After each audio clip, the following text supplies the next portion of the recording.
Yan ba talagang pinakasalan ng CEO? Janitress vibes? Nagtawanan ng mga nurse habang may babaeng nakaluhod.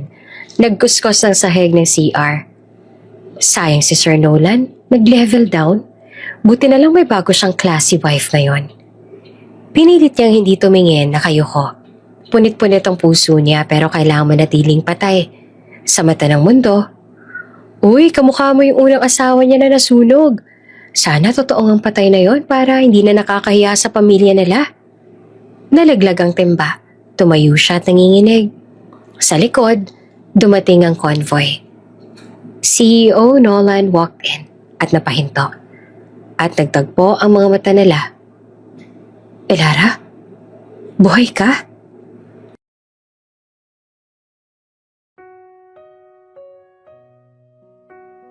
Ang tunog ng violin sa loob ng Grand Ballroom ay parang bulong ng pangungutya. Lahat ng mata nakatingin sa kanila, sa bagong kasal.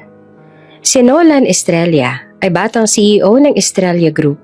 Suot ang mamahaling tuxedo, katabi niya ang babaeng pinakasalan niya kahit laban sa gusto ng lahat, si Elara. Simpleng babae mula sa probinsya. Tahimik, marunong umiti pero halatang hindi sanay sa magarang paligid. Smile, Elara. Bulong ni Nolan habang hawak ang kamay ng asawa. Napilitan namang umiti si Elara kahit ramdam niyang wala sa kanya ang mundo. Mula sa mesa sa unahan, nakaupo si Mrs. Estrella, ang ina ni Nolan. Naka-pearl necklace at may tinging parang yelo. Anak ng kusinera? Ito ba talagang gusto mo? Mahinang sabi niya sa kapatid ni Nolan na si Bianca. Nagkibit balikat lang ang babae. Let's see how she lasts. Habang nagpapatuloy ang reception, ramdam ni Elara ang lamig ng paligid. Lahat ng bisita ay formal, puro mayayaman, puro kilalang tao. Siya lang ang tila hindi nabebelong. Ang ganda mo, sabi ni Nolan na pilit na binubura ang takot sa mga mata ng asawa. Ngumiti naman siya ng mahina. Salamat. Sana tanggapin din nila ako. Hindi sumagot si Nolan. Tumingin lang sa mesa ng pamilya niya. Tapos muling humarap sa kanya. Basta ako, tanggap kita. And that's what matters. Pero sa likod ng mga kamera at mga palakpak, naroon ang bigat ng katotohanan na para sa marami, siya ang dahilan ng kahihiyan ng Estrella family. Pagkaraan ng ilang buwan, nagsimula ang mga problema. Ang negosyo ni Nolan dati stable at mabilis lumago. Biglang nagkaroon ng sunod-sunod na losses. Sir, 2 major investors ang umatras. Sabi ng secretary. What? Why? Tanong ni Nolan. Habang naglalakad papunta sa opisina. They said they're uncertain about your leadership decisions, especially since your marriage. Napahinto siya. My marriage? Ano namang kinalaman ng sa negosyo? Pero totoo, sa loob ng boardroom, naroon ang mga directors. Karamihan kilala ng kanyang ina. Mr. Australia, sabi ng isa. No offense, but your wife's background, it affects our brand image. Napalakas ang boses ni Nolan. You're talking about my wife, not some business liability? Tahimik ang lahat. Hanggang sa marinig ang malalamig na hakbang ni Mrs. Estrella. Nolan, we're just being realistic. Ang kumpanyang to ay tinayo ng mga Estrella, hindi ng kung sino-sinong babae sa probinsya. Ma, pinilit niyang maging kalmado. Elara's not the problem. Pero sumingit si Bianca, nakangiti pero may tusok ang boses. Then, what is? Baka malas lang talaga, kuya. Ever since she came into your life, sunod-sunod ang pagbagsak. Tahimik si Nolan, pero sa loob niya, kumukulo ang dugo. Pag-uwi niya sa bahay, nadatnan niya si Elara sa kusina. Nakatali ang buhok, may apron, nakahanda na ng hapunan. Hi, hon, kumain ka na ba? Niluto ko yung paborito mong sinigang. Hindi ako gutom. Napahinto si Elara. May problema ba sa office? Hindi siya sumagot agad. Pinagmasdan niya ang asawa. Simple, totoo, walang pretensyon. Pero sa isip niya, kumakapit ang sinabi ng ina at ng board. Bakit parang simula nung nagpakasal tayo lahat bumagsak? Nabitawan na Elara ang sandok. Nolan, ibig mong sabihin? Hindi ko naman sinasabi na kasalanan mo pero naputol siya ng manginginig sa boses na Elara.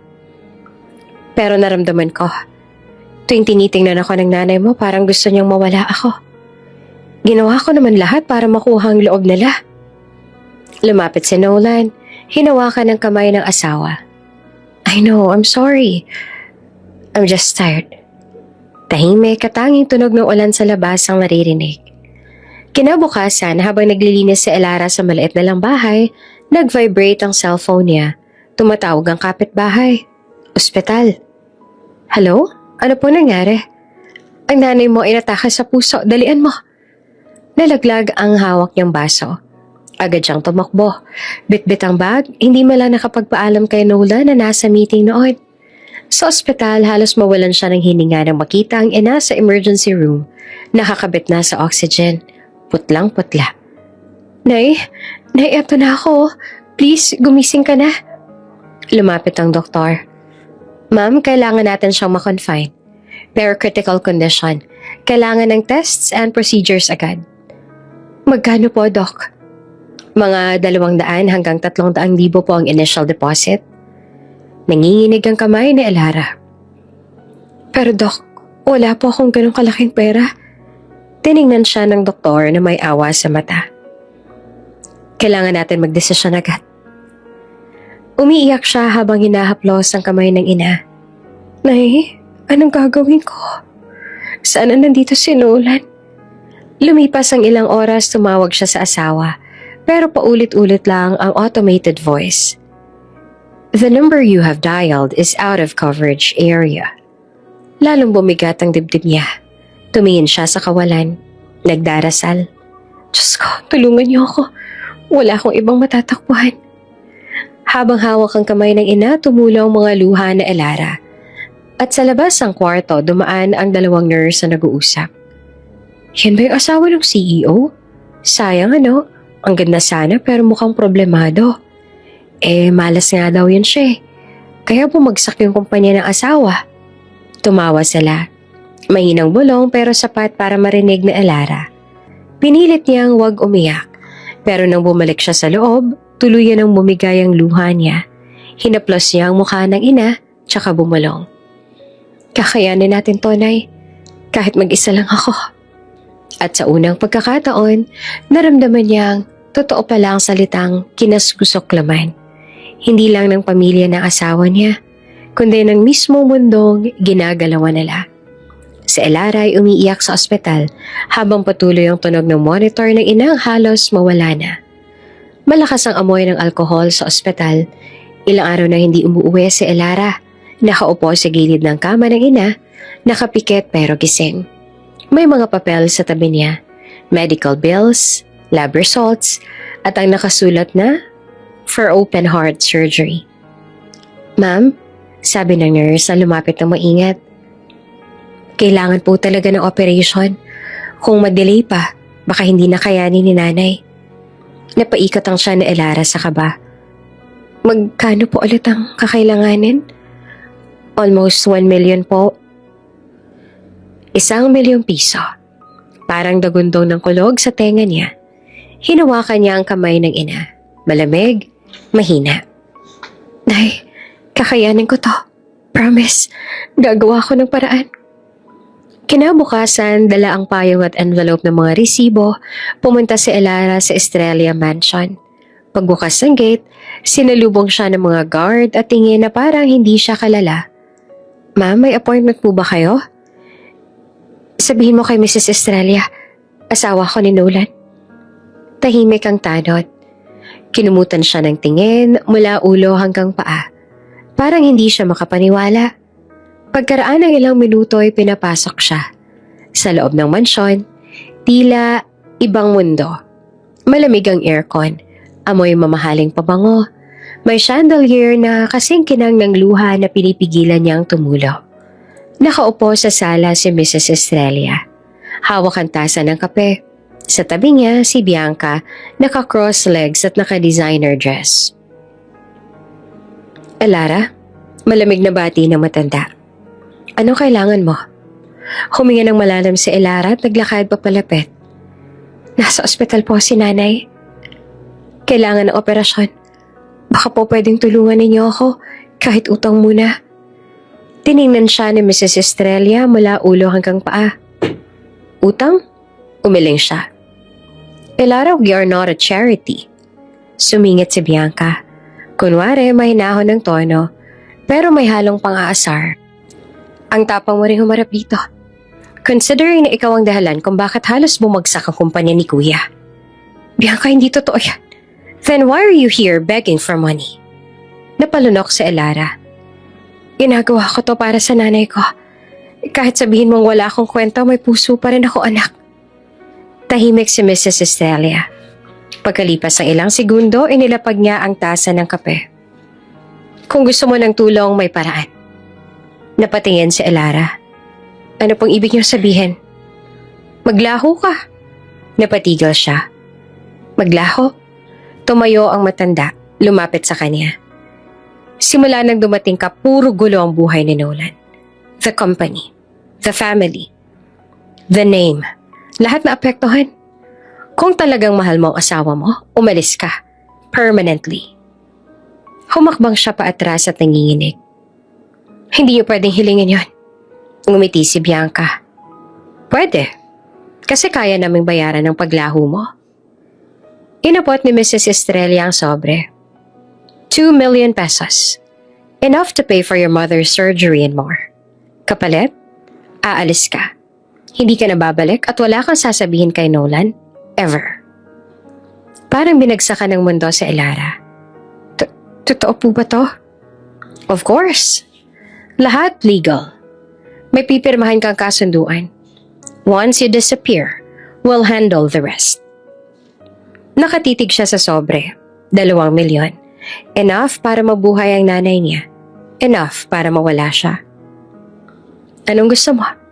Tanong ni Bianca sabay ngiti. Ang pag-ibig mo o ang buhay ng nanay mo? Sa gabing iyon, umuulan ng malakas. Nakaupo si Elara sa loob ng chapel ng ospital. Tahimik, nanginginig. Sa harap niya ay may kandilang unti-unting nauupos. Diyos ko, bulong niya. Anong gagawin ko? Naalala niya ang mga sandaling kasama si Nolan. Ang mga tawanan, ang mga pangarap nila. Pero naalala rin niya ang mga tingin ng pamilya nito. Mga salita nilang humuhiwa sa puso niya araw-araw. Hawak niya sa isang kamay ang sobre ng pera. Sa kabila ng medical chart ng ina. Kung pipirma ako, mawawala ako sa buhay ni Nolan. Pero mabubuhay si nanay. Pinikit niya ang mata, tumulo ang luha. Mahal ko siya, pero hindi ko kayang manood na mamatay si nanay. Tumayo siya, hawak pa rin ang envelope. Ito lang ang paraan. Ilang araw ang lumipas, nakalabas ang ina nila mula sa operasyon. Successful. Nakatulog ng mahimbing si Elara sa tabi ng kama nito. Pero sa loob niya, may kakaibang kirot. Bago umalis si Elara, tiningnan niya ang ina na maayos na nakasmile at mas mahinahon. Inay, okay na po kayo. Bulong niya. Halatang ramdam ang ginhawa sa puso. Napangiti ang ina at niyakap siya ng mahigpit. Tahimik naman na umalis si Elara, dalang kapayapaan at bagong simula. Tumunog ang cellphone niya. Isang unknown number. Elara? Napahinto siya. Nolan? Babe, sorry. 3 days ako walang signal. What's happening? Ang dami kong missed calls mo. Naginig naman ang kamay niya. Wala babe, okay lang. May inasikaso lang ako. Are you sure? I'll take the next flight home. Huwag na, busy ka pa dyan. Tiningnan niya ang ina, tulog na tulog, nakangiti kahit naka-oxygen. Hindi niya sinabi ang totoo. Kinagabihan, bumalik sa Elara sa bahay nila para lang kunin ang ilang gamit. Tahimik, madilim, parang walang buhay. Bago siya umalis, tiningnan niya ang wedding picture na lang mag-asawa. Patawad, Nolan. Bulong niya. Hindi mo naman ako kayang ipaglaban, kaya ako nang aalis. Lumabas siya ng bahay, dala ang maliit na bag. Sa labas, naghihintay ang kotse ng tauhan ni Mrs. Estrella. Ready ka na? Tanong ng driver. Tumango siya kahit nanginginig. Oo. Habang umaandar ang sasakyan, tumingin siya sa likod. Papalayo sa bahay na minsan tinawag niyang tahanan. Pagkalipas ng ilang linggo, lumabas sa balita. Fire broke out in the Australia residence. 1 dead. Nasunog ang dating bahay nila ni Nolan. Ang bakay ayon sa report ay nakilalang sa Elara, Australia, base sa natagpo ang singsing at kwentas. Sa ospital kung saan nakakonfine ang kanyang ina, pinanood na Elara ang balita mula sa sulok ng kwarto. Hawak niya ang anak ng dokumentong nagpapatunay ng bagong pangalan niya, Ella Ramirez. Niyakap niya ang sarili, tumulo ang luha. Mula ngayon, patay na si Elara. Sa labas ng ospital, malamig ang hangin. At sa kabilang dulo ng mundo, si Nolan, bagong dating mula abroad, halos mabaliw nang marinig ang balita. Sir, nasunog ang bahay. Wala ng asawa mo. Natigilan siya, tuluyang napaupo sa sahig. Elara, bulong niya na nanginginig ang boses. Bakit mo ako iniwan? Sa dilim ng gabi habang bumabagsak ang ulan, isang babae ang naglalakad sa kalsada. Buhay, pero wala na sa mundo ng dati niyang pangalan. Tahimik ang opisina sa Singapore nang tumunog ang telepono. Nakamiting si Nolan Estrella. Pagod pero focused. May mga investor sa kabilang mesa at sa gitna ng presentation. Sinanisan siya ng assistant. May tawag mula sa Pilipinas. Sir, emergency from Manila. Nagkibit siya ng balikat, bahagyang nainis. Tell them I'll call back. Pero nakita niya ang mukha ng assistant, namutla. Sir, it's about your wife. Napatigil naman si Nolan. Agad niyang kinuha ang telepono. Hello? This is Nolan Estrella. Sir, boses ang tauhan na mabagal, nanginginig. Nasunog po yung bahay niya sa Tagaytay. Wala na po si Ma'am Elara. Para siyang binuhusan ng kumukulong tubig. What? May natagpuan pong katawan, sir. At base sa kwentas at singsing, si Ma'am Elara daw po yun. Hindi niya na narinig ang kasunod. Parang lumabo ang paligid. Nabitawan niya ang cellphone. Nolan? Tanong ng investor pero hindi siya nakasagot. Tumayo siya at diretsong lumabas. Halos mabangga ang receptionist. Sa elevator, hawak niya ang ulo. Paulit-ulit ang boses sa isip niya. Wala na si Elara? Wala na si Elara. Paglapag ng eroplano sa Maynila, hindi na siya huminga ng maayos. Diretso siya sa ospital kung saan dinala ang bangkay. Bumungad sa kanya ang kabaong. Natatakpan ng puting tela. Sir, ito po yung nakuha sa site.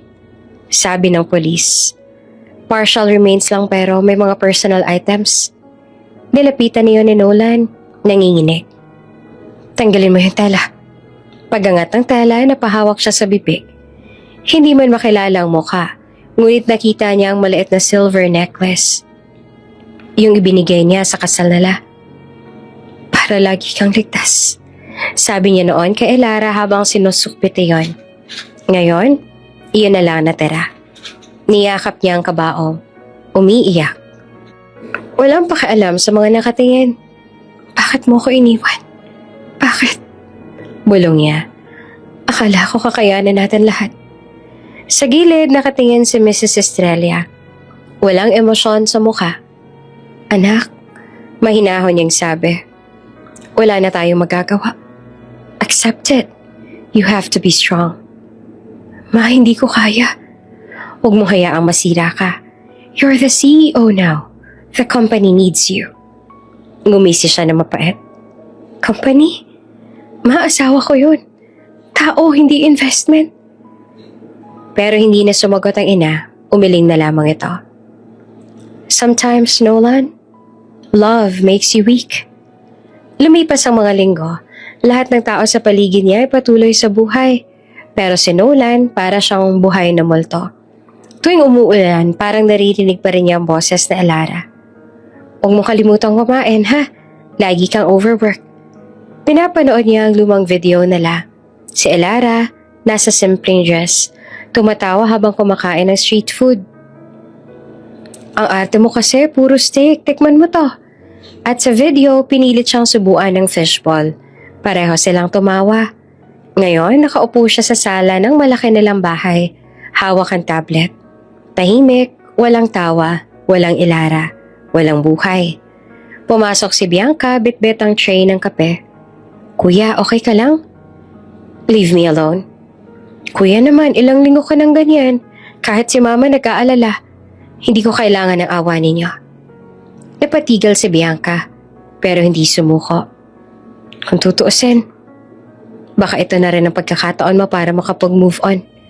She's gone, Nolan. Hindi mo kailangang sisihin ang sarili mo. Tumingin siya ng matalim. Don't you ever say that again. Tahimik si Bianca. Paglabas niya ng pinto, tumulong luha ni Nolan. Pero walang tunog. Parang ubos na siya. Minsan sa opisina, habang nakatitig sa bintana, narinig niya ang sekretary. Sir, condolence po ulit. Pero kailangan po natin magdesisyon tungkol sa merger. Postpone it. Pero sir, I said postpone it. Tumalikod siya, naglakad palabas. Sa hallway may babaeng empleyado na may dalang kape. Nadulas ito, nabuhusan ang coat niya. Oh my God, sir, sorry po.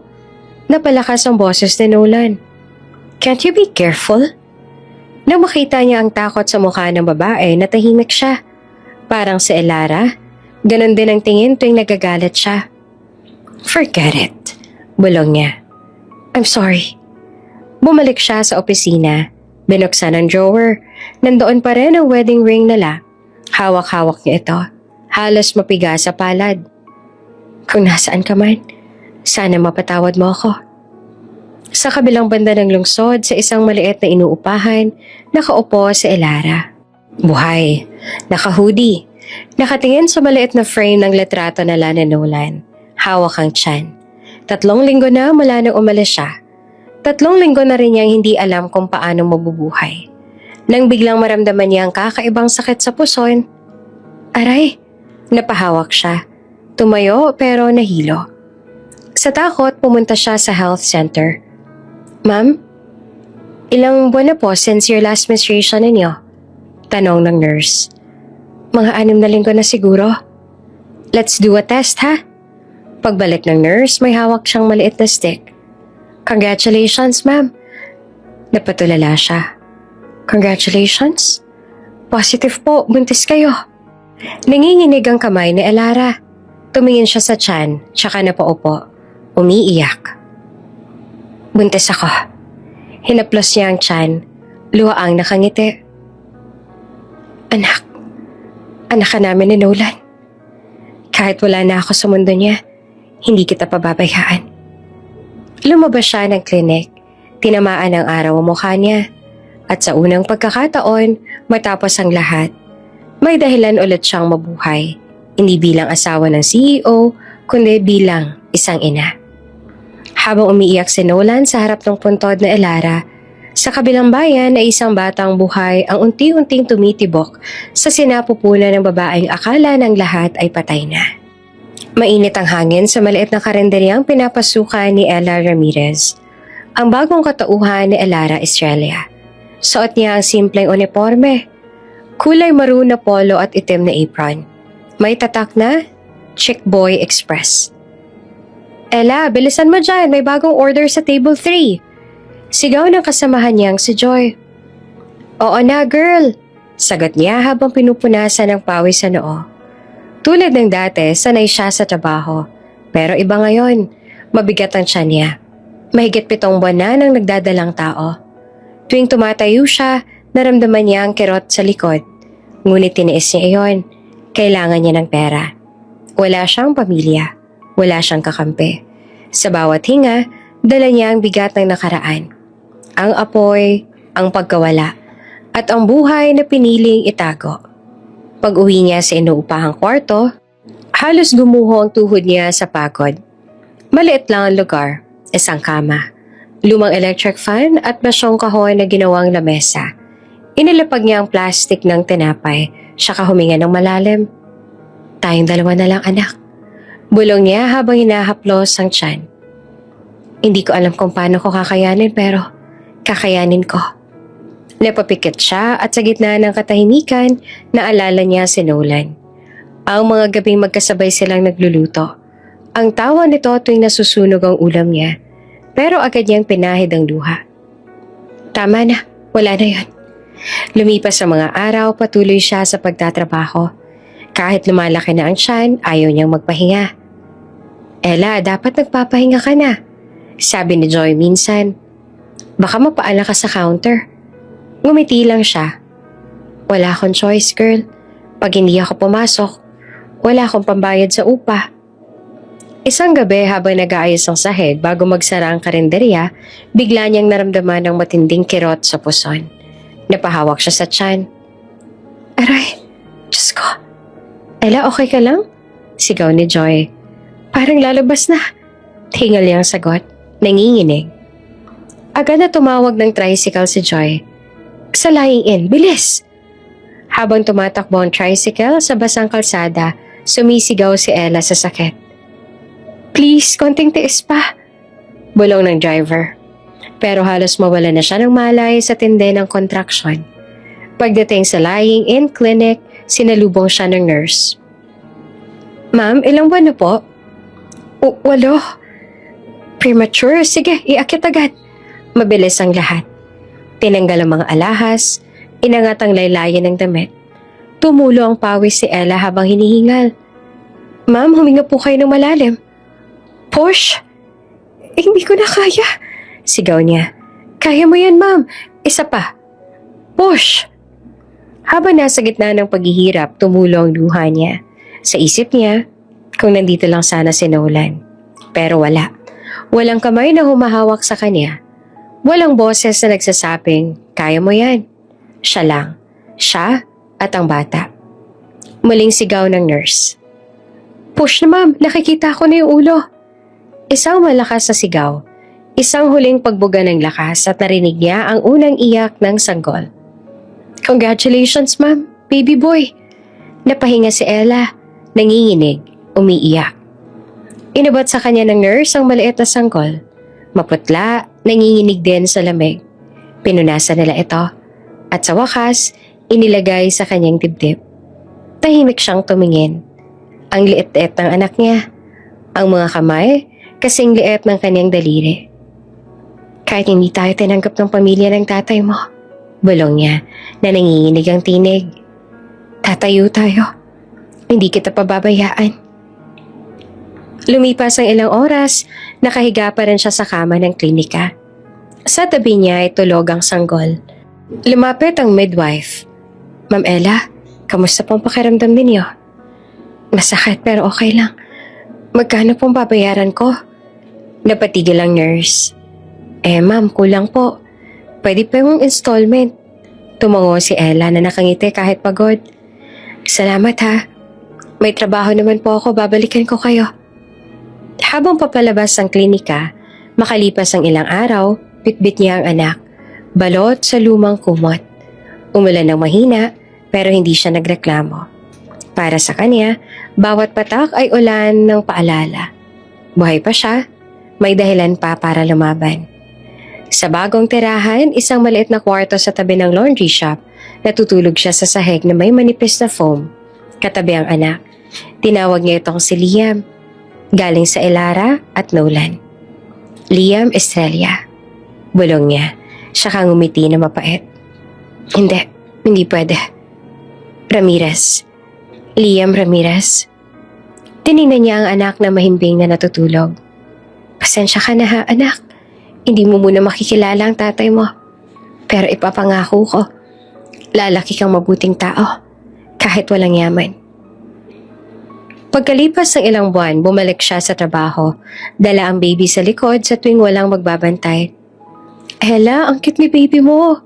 Sabi ng isa sa mga regular customer. Salamat po, sagot niya. Laking gatas at dasal lang yan. At tuwing nakikita niya si Liam na tumatawa, parang nawawala ang bigat ng lahat. Kahit pagod, kahit gutom, may saya. Kasi sa bawat ngiti ng anak niya, parang sinasabi nito, Ma, proud ako sa'yo. Isang gabi habang nagpapadede, napatingin siya sa maliit na bintana. Kita niya ang mga bituin. "Tingnan mo yan, anak." Bulong niya. "Yan ang mga ilaw ng langit. Doon tayo kukuha ng pag-asa." Ngumiti siya sabay halik sa noo ng anak. "Hindi ko alam kung kailan ko ulit makikita ang tatay mo. Pero kapag dumating na ang araw na yon, gusto ko makita niya matatag tayo, na hindi tayo gumuho kahit ayaw nila sa atin." At sa gabing iyon, sa gitna ng katahimikan at lamig ng hangin, nakatulog si Ella. Yakap ang anak. Yakap ang panibagong buhay na pinili niyang simulan mag-isa. Sa kabilang dako naman ng lungsod, si Nolan ay nakatanaw sa bintana ng opisina. Hawak pa rin ang singsing sa daliri. Hindi alam na sa parehong langit na tinitingnan niya, may isang babaeng humihinga para sa kanila. Maagang gumising si Ella Ramirez, dating si Alara Estrella, bago pa sumikat ang araw. Tahimik niyang tinupi ang lumang kumot, hinaplos si Liam na mahimbing pang natutulog. "Anak, gigising na naman tayo ng pagod, pero para sa'yo to." Bulong niya bago hinaplos ang buhok ng bata. Matapos maganda ng kape at tinapay na may asuka lang, lumabas siya ng inuupahang kwarto. Sa tabi ng palengke, bitbit ang bag na may lamang basahan, guwantes at maliit na lalagyan ng pabango. Para kahit janitress lang, amoy malinis pa rin siya. Sa ospital kung saan siya natanggap bilang janitress, amoy antiseptic at sabon ng bawat pasilyo. Suot niya ang asul na uniforme. May nakabordang pangalan, Ella R. Tahimik siyang nagwalis sa hallway. Nakayuko. Ayaw pansinin ng kahit sino. "Good morning, ma'am." Bati ng isang nurse sa palaging mabait. "Good morning po." Sagot niya na may ngiti kahit pagod. Habang naglilinis ng sahig, napapatingin siya paminsan-minsan sa mga batang pasyente. May ilang mga batang katulad din ni Liam na kasing edad nito. Kada tawa ng mga bata para bang nagiging magaan ang dibdib niya. Kaya minsan, kahit ayaw ng supervisor, pasimple siyang kumakanta habang naglilinis. Kahit sandali, tayong dalawa ay magkasama. Hanggang sa mapansin siya ng nurse. "Ella, ang ganda ng boses mo ah." Napangiti siya pero umiwas ang tingin. Sanay lang po ako mag-video ko noon." Pag uwi niya, sinalubong siya ni Liam. 4 na taong gulang na ngayon, naka-drawing ng araw at stick figures. "Ma, ikaw to oh. May walis ka?" Napangiti si Ella. Lumuhod at niyakap ang anak. "Ang galing naman ni Liam. Pero bakit may luha si mama dito sa drawing?" Kasi sabi ni teacher, dapat daw, totoo yung feelings." Natahimik siya saglit tsaka natawa. "Ang talino mo talaga. Pero anak, kahit may luha si mama, masaya yan ha." Tumango ang bata sabay yakap ulit. Kinabukasan, habang naglilinis sa 4th floor ng ospital, napadaan siya sa pediatric ward kung saan kadalasang nagpapacheck up si Liam. Nandoon siya ngayon, nakaupo sa bangko, tahimik na nag-aantay. Lumapit ang doktor. "Miss Ella, mild asthma lang po ulit. Maintain lang natin ang gamot." "Salamat po, Doc. Sobra pong salamat." Sagot niya na halos maluha sa ginhawa. Pagkatapos ay dumiretso siya sa restroom para maglinis ulit. Kilala na siya ng ibang mga janitress doon. "Uy, Ella, may bagong boss daw sa admin. Mukhang pogi ah." Napailing siya. "Hindi ko na panahon yan, girl. Trabaho muna bago kilig." Tawanan ng mga kasama. Pero sa loob-loob niya, wala na talaga siyang lakas para sa pag-ibig. Isang hapon, habang nagmamop ng sahig sa main lobby, biglang sumigaw ang head nurse. "Mga staff, papunta ang VIP. Linisan lahat, mabilis." Nagmadali naman si Ella. Pinunasan ng tiles, inayos ang mga upuan. Maya-maya ay bumukas ang glass doors. Pumasok ang grupo ng mga naka-business attire, mga sponsor ng ospital, at sa gitna nila, isang babaeng nakaputing dress. May bitbit na designer shopping bags at sunglasses kahit nasa loob ng building. "Si Ma'am Carla yan," bulong ng isang nurse. Asawa ng bagong major investor. Napatingin si Ella kahit pilit niyang iniiwas ang tingin. "Carla, Kilala niya ang pangalang iyon. Ang babaeng gusto ng ina ni Nolan na dati ay pakasalan. Kinabog ang dibdib niya, kaya mabilis siyang umatras. Pero habang nagpupunas ng sahig, tumigil si Carla sa harap niya. "Excuse me?" sabi nito na malamig ang tono. "Miss, basang-basa yung part na to, baka madulas ako." Agad na yumuko si Ella. "Pasensya na po, ma'am. Pupunasan ko po ulit." Hindi siya tumingin, pero ramdam niya ang mabangong amoy ng mamahaling pabango. "Next time, be more careful," sabi ni Carla bago muling naglakad. May kasunod na staff na buhat ang mga shopping bags. Pagkalampas ng grupo ay napalunok si Ella. Tila bumalik lahat ng alaala. Ang mansyon, ang mga salita ng biyanan, ang mga gabi ng pagluha. Pero pinigilan niyang manginig. Hinawakan niya ang basahan, pinunasan ulit ang sahig, at mahina niyang sinabi, "Basahan lang to. Pero itong sandata ko ngayon." Nang matapos ang shift, umupo siya sa kantin. Tahimik na kumakain ng tinapay. Lumapit si Joy, isa ring janitress at naging kaibigan niya sa ospital. "Girl, napansin mo ba yung sosyal na babae kanina?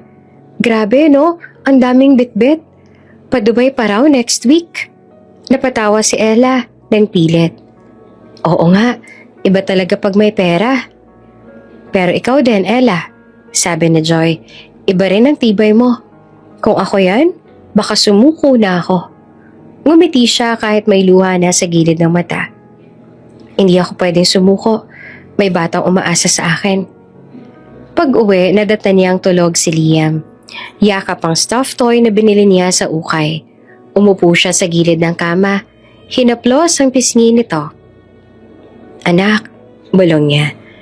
"May mga taong pinanganak na hawak ang ginto. At may mga tulad natin, hawak ang basahan. Pero tandaan mo anak, hindi yan kahihiyan." Huminga siya ng malalim.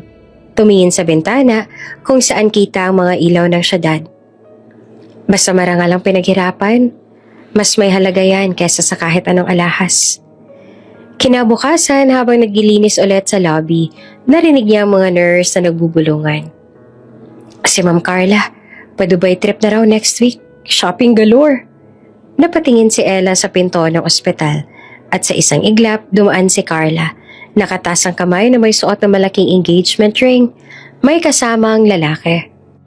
At doon huminto ang mundo ni Ella. Kasi ang lalaking kasama ni Carla ay si Nolan. Mainit ang hapon sa ospital pero hindi iyon ang nakapainit sa dibdib ni Nolan.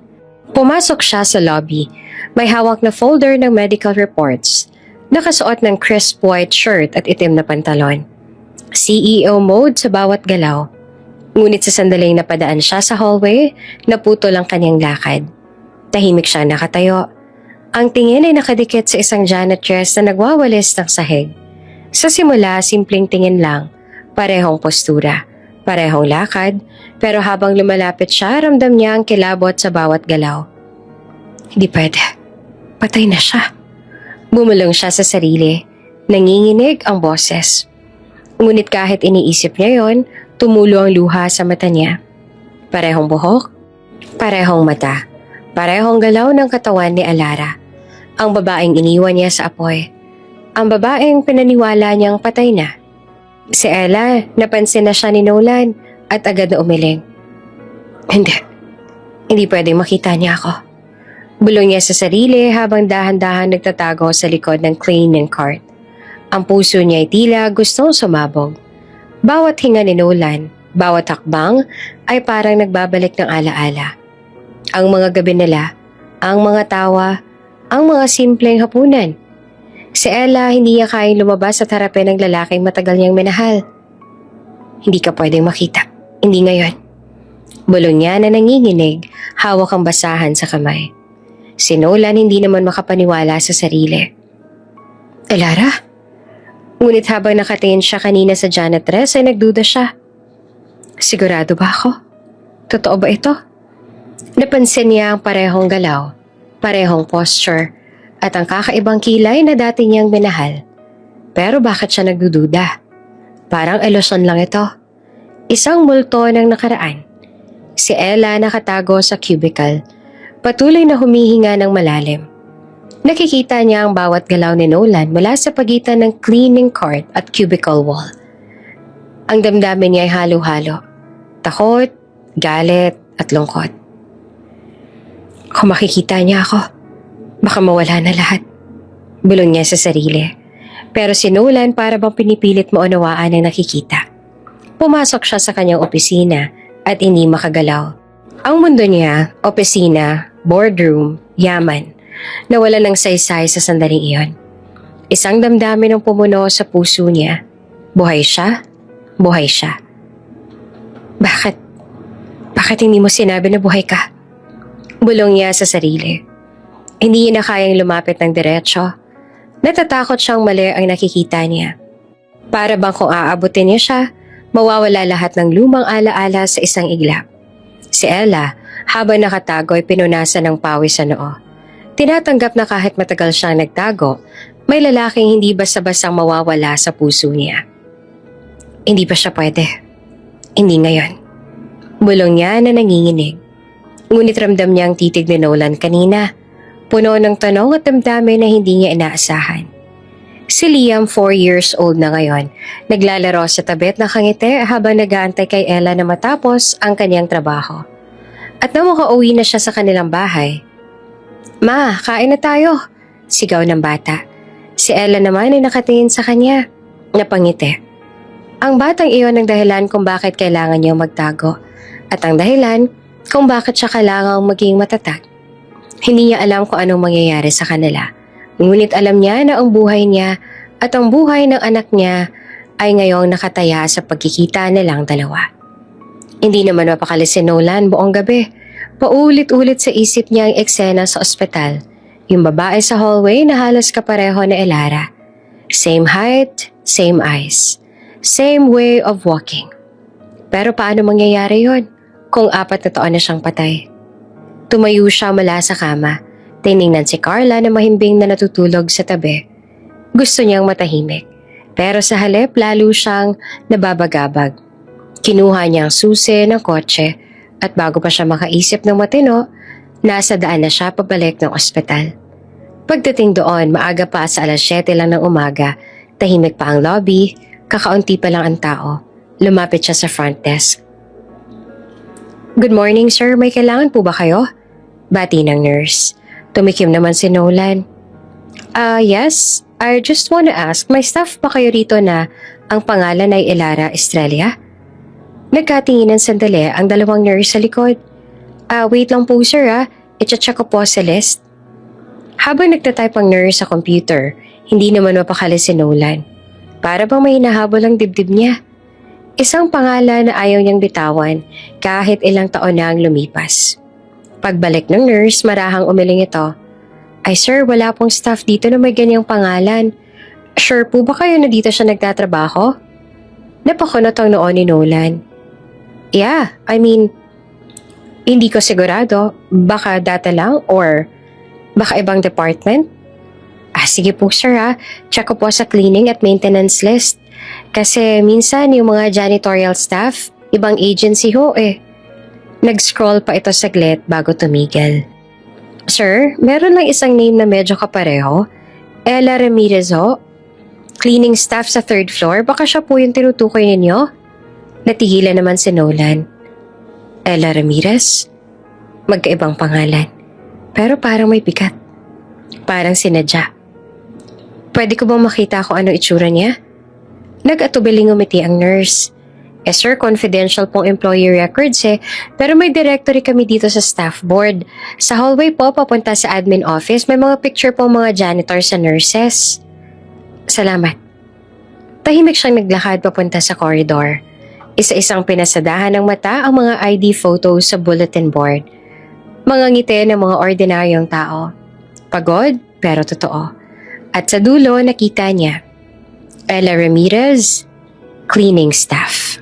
Nakapusod ang buhok, simple ang suot. Pero kahit sa maliit na litrato, hindi siya maaaring magkamali. Iyon ang mga ngiti ni Elara. Kinilabutan si Nolan. Nakapikit siya sa gilid ng board. "Hindi, imposible to." Bulong niya.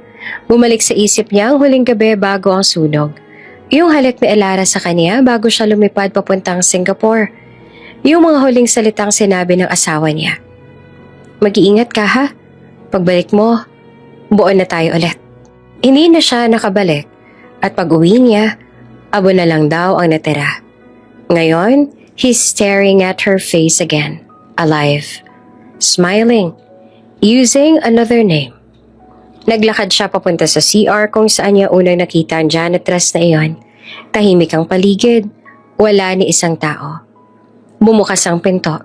Isang nurse ang lumabas. Sir, may kailangan po ba kayo? Umiling siya, pilit nang umingiti. Wala. May hinahanap lang ako. Tumingin siyang muli sa paligid, pero wala na. Parang hangin lang si Ella. Paglabas niya ng ospital, ramdam niya ang bigat sa dibdib. Pumasok siya sa kotse, hinampas ang manibela. Hindi pwedeng nagkakamali ako. Hindi pwedeng ganun lang yan. Parang gusto niyang bumalik at tanungin lahat ng staff doon. Pero anong sasabihin niya? Yung asawa kong patay, buhay pala? Tatawanan lang siya. Umuwi siyang tulala. Wala siyang masabi kahit kina Carla o sa mga tauhan niya sa opisina. Lahat ng meeting niya, wala sa wisyo. Sa isip niya, umiikot lang ang isang pangalan, Elara. Kinagabihan tinawagan niya ang ospital. Pwede ba makausap si Ella Ramirez? Sagot ng HR. Sir, sorry, naka-leave po siya today eh. Hindi rin po pumasok kahapon. Napatigil si Nolan. Hindi pumasok? Opo sir, sabi ng supervisor niya emergency leave daw. Napatingin si Nolan sa labas ng pintana. Umiilaw ang mga poste sa gabi, pero sa loob ng puso niya ay may mas madilim pa. Parang may tinakbuhan sa Elara. At sa unang pagkakataon sa 4 na taon, natakot siyang baka muli niya itong mawala. Pinikit niya ang mga mata, mahina niyang binulong. Kung ikaw nga talaga yon, Elara, bakit ka nagtatago? Ang tunog ng ulan sa labas ang naging sagot. Kinabukasan, pinatawag ni Nola ng assistant niya. Hanapin mo sa lahat ng paraan. Gusto kong malaman kung sino si Ella Ramirez. At doon nagsimula ang paghahabol. Hindi sa multo, kundi sa asawang iniwang buhay ng tadhana. Hindi na matiwasay si Nolan. Kahit sa opisina, puro Ella Ramirez ang nasa isip niya. Habang nasa meeting, napapahinto siya bigla. Para bang may boses na bumubulong sa likod ng isip niya. Elara, yun. Pag-uwi, dumiretso siya sa private office sa bahay. Tinawagan siya ng assistant. Daniel, kailangan kong may malaman. May staff sa hospital ng pangalan ay Ella Ramirez. Cleaning staff daw. Hanapin mo lahat ng pwedeng impormasyon. Tahimik lang ang linya. Sir, gusto niyo bang discreet? Of course. Ayoko may makaalam. Lalo na si Mommy o si Carla. Kinabukasan, dumating ang assistant. May dala itong folder. Sir, ito lang po yung nakalap namin so far. Agency hired lang siya. Wala akong masyadong background. Binuksan ni Nola ng folder.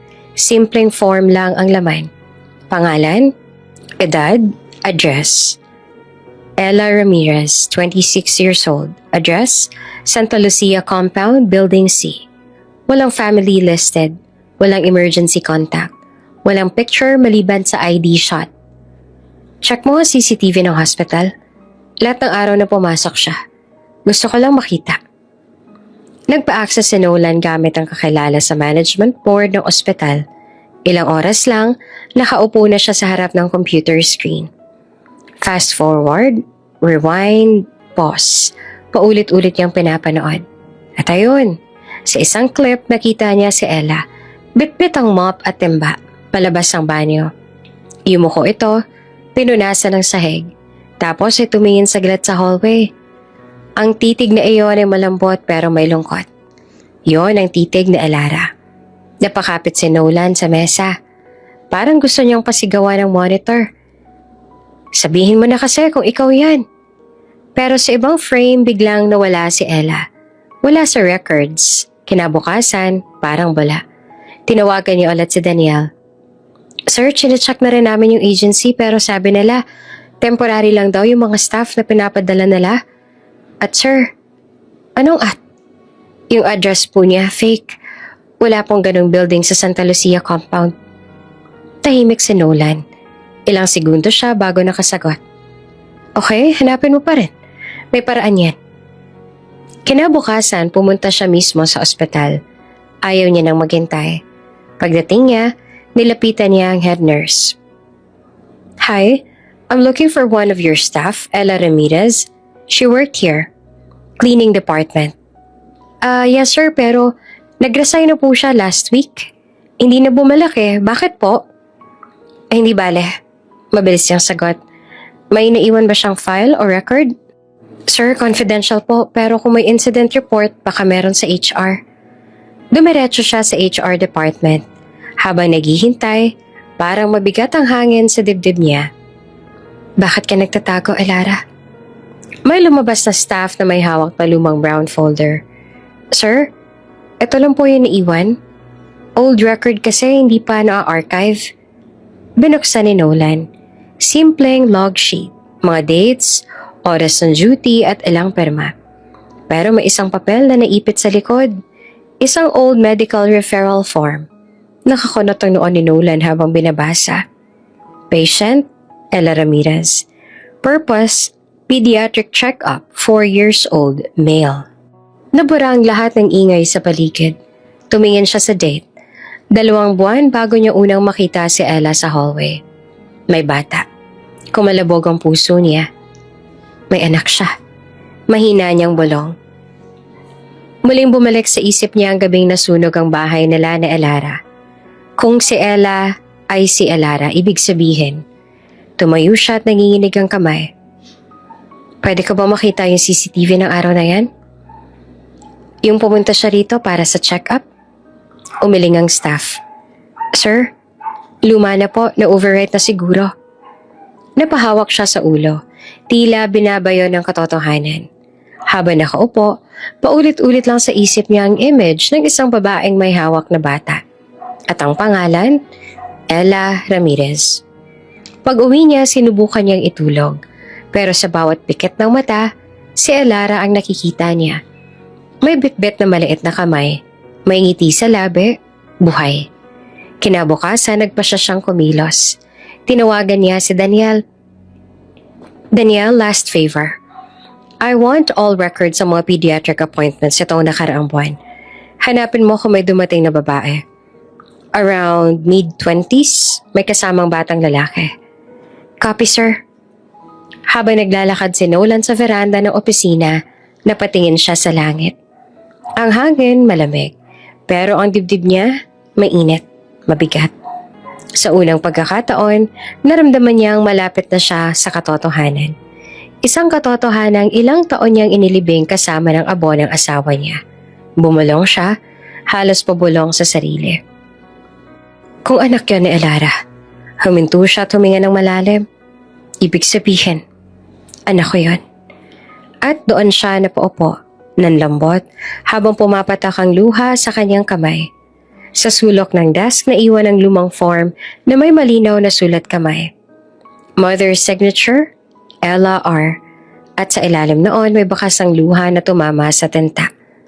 Hindi naman makapaniwala si Nolan sa natuklasan niya sa lumang records at mga informant. Nagkaroon sa Elara ng anak. Isang bata na ngayon ay 4 na taong gulang na. Lumipad sa isip niya ang mga alaala. Ang sunog, ang pagkawala ni Elara. Ang hapdes sa dibdib niya noong araw na yon. Kung siya si Elara, anak ko yun. Bulong niya sa sarili na parang ang lahat ng sakit, lungkot at pagkabigo ay biglang bumabalik ng mas matindi.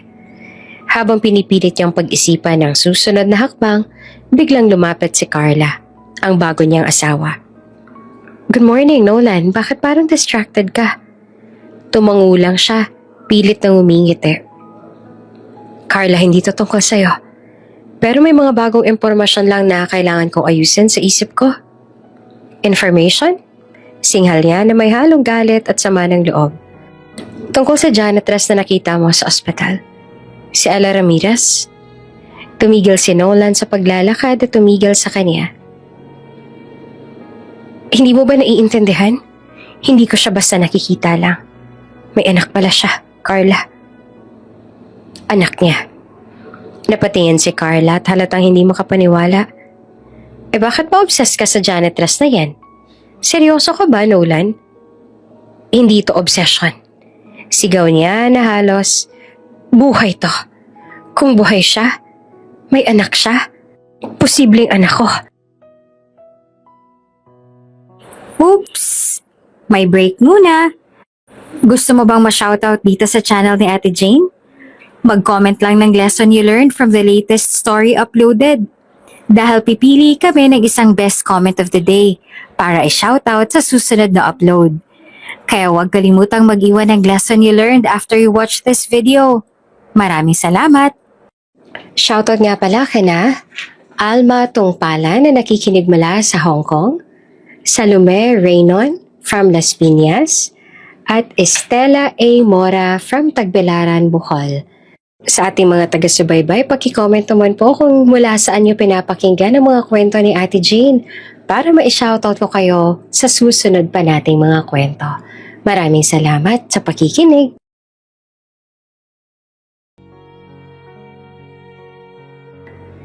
Hindi naman makapagsalita si Carla. Halatang nabigo siya at nasaktan. Alam mo, Nolan, minsan kailangan mong bitawan ang nakaraan.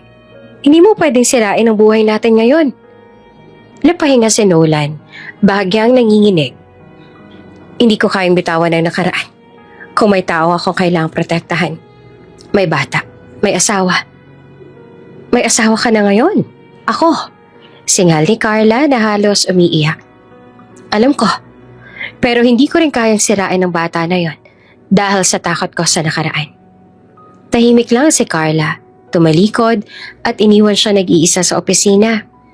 Sa likod ng kanyang puso, ramdam niya ang lumbay ni Elara, ang luha, ang pangakong hindi niya natupad. Pag-uwi, nakita niya si Miss Estrella, ang kanyang ina, nakaupo sa veranda. May hawak na tasa ng tsaa. Malamig ang titig. Anak, naririnig ko na naman ang pangalan na yan. Elara. Sabi nito na parang sinusubukan siyang pigilan. Ma, kung may pagkakataon kang malaman na buhay ang taong pinakamamahal mo at may anak pa, paano mo tatanggapin? Napatingin siya sa ina. Malalim ang paghinga.